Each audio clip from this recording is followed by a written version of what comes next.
Welcome to Breslov Insights. We're reading Rebbe Nachman's advice. We're on Tzaddik 73. When a person simply believes in the Tzaddik and draws closer without even receiving anything from him, this in itself is a very good, because his very faith and closeness have the power to consume the evil within him and convert it to the very substance of the Tzaddik himself. The one condition is that his intentions should be for the sake of heaven. Somebody who goes to the Tzaddik for some other reason will never gain anything from the relationship. 74. Being close to the Tzaddik breaks one's pride. The test of whether somebody is truly close to the Tzaddik is whether he is humble or not. 75. One who is bound to the Tzaddik can experience the true sanctity of the festivals, and through this, the dominion of holiness is elevated from the klipot, and the forces of evil are thrown down. 76.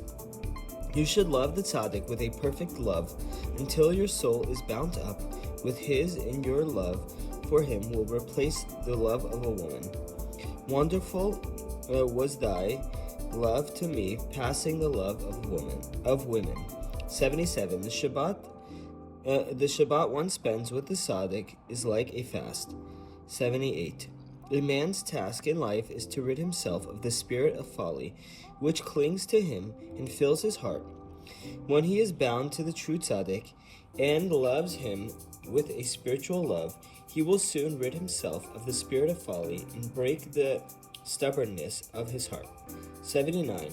One who has genuine faith in the tzaddikim will constantly witness great wonders from them, because the true tzaddikim are full of wonders. Someone who believes in them and pays attention to their words will find everything that happened subsequently was already hinted in what they said. 80. Before a person emerges into the air of this world, he is taught and shown everything he will have to accomplish in this life. But as soon as he enters the air of the world, he will immediately forget it, and everything is lost. That is why he must journey to the Tzaddik to search for what he has lost, because everything that all inhabitants of this world have lost is found within the Tzaddik. 81. All the words which are spoken against the true Tzaddik and his followers are actually beneficial both materially and spiritually. 82. When a person hears something said by the true Tzaddik, and especially when he sees him at the moment he says it, he receives something of the inner life and wisdom and soul of the Tzaddik. But he must be aware of forgetfulness, because if he is not careful, he will forget it all. If he tries to remember the words of the Tzaddik exactly as he said them, and then repeats the lesson 101 times in order to fix it into his mind, and if he tells anybody what the Tzaddik said, he tells them in the name of the Tzaddik and sees the image of his face before him, then it is as if the Tzaddik himself were saying the words. But this is only true when the memory of the experience is genuinely very strong. 83. When a person hears an original Torah teaching, at the moment the teacher reveals it for the first time, he will remember it. But if he does not hear it from the teacher himself, or even if he hears it from him later and not when it was first said, he can easily forget it. 84.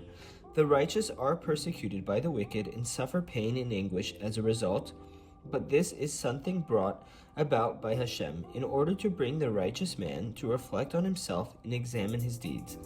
The wicked turn out to be the guardians, preventing the righteous from falling into materialism. 85. The opposition which confronts the tzaddikim really an advantage because it acts as a cloak against their being revealed and avoids unnecessary intention.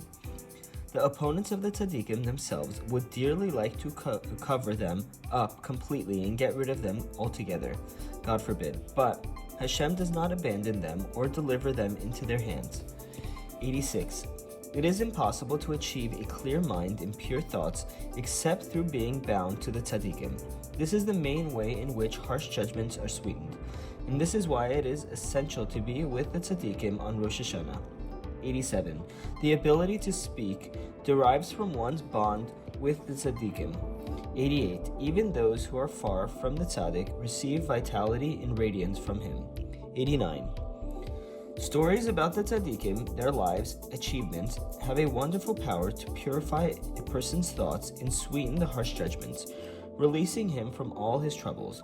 But the only people who can really tell stories about the Tzaddikim are those who know how to distinguish between light and darkness. That is, between stories about the genuine Tzaddikim and those about wicked men and liars. The way to achieve this is through the land of Israel. 90. The true Tzaddik is the source of all blessings. Therefore, whenever a person is far from the Tzaddik, his own blessing comes only to him through great difficulty. There are even cases where people can die because of the money that comes to him, and the money itself may still be lost instead of being inherited by his children. All this is because of his distance from the Tzaddik. Thanks, and we'll continue tomorrow.